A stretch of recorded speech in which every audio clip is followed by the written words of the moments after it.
In addition, God has built in the operating principle of neurogenesis.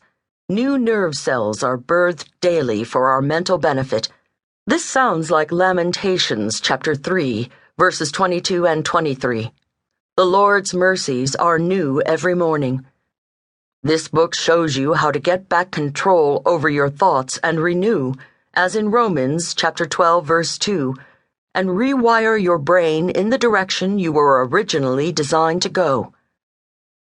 Based solidly on the latest neuroscientific research on the brain, as well as my clinical experience and research, you will learn how thoughts impact your spirit, soul, and body.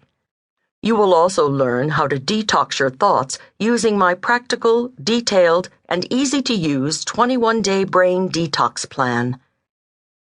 The application is for all walks of life. You won't forgive that person, get rid of that anxiety or depression, follow that essential preventative health care, strive to that intellectual level you know you are capable of, follow that dream, eat that organic food, do that diet, be that great parent or husband or wife or friend, get that promotion, or make other changes to create a quality, positive lifestyle, unless you first choose to get your mind right and switch on your brain. After all, the ability to think and choose and to use your mind correctly is often the hardest step, but it is the first and most powerful step. If you realized how powerful your thoughts are, you would never think a negative thought. Peace, Pilgrim. Introduction. Switch on your brain with hope. Main scripture. Faith is the substance of things hoped for, the evidence of things not seen. Hebrews chapter 11, verse 1. Linked science concept. Thoughts are real, physical things that occupy mental real estate. Moment by moment, every day, you are changing the structure of your brain through your thinking. When we hope, it is an activity of the mind that changes the structure of our brain in a positive and normal direction. It was only a few decades ago that scientists, including those who trained me, considered the brain to be a fixed and hardwired machine. This view saw the damaged brain as incurable.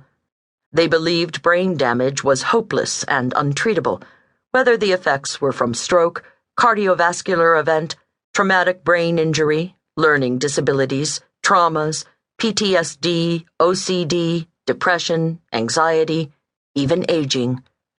All of these causes and conditions were seen as largely irreversible. Because this was the presiding view of the brain, I was trained back in the 80s to teach my patients compensation, not restoration of function.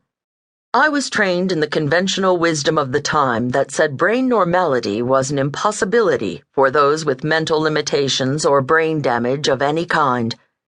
Being a student of the Bible, however, I was deeply familiar with and constantly comforted by Romans chapter 12, verse 2.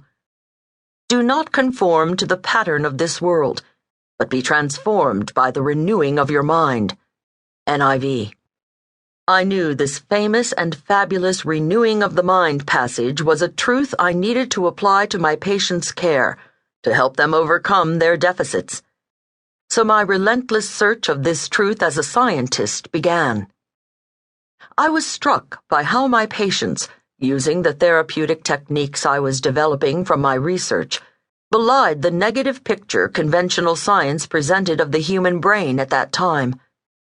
These results confirmed that the brain, far from being fixed in toxicity, can change even in the most challenging neurological situations.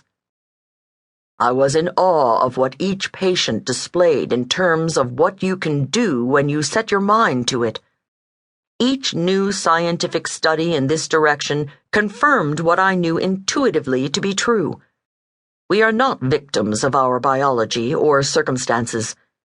How we react to the events and circumstances of life can have an enormous impact on our mental and even physical health.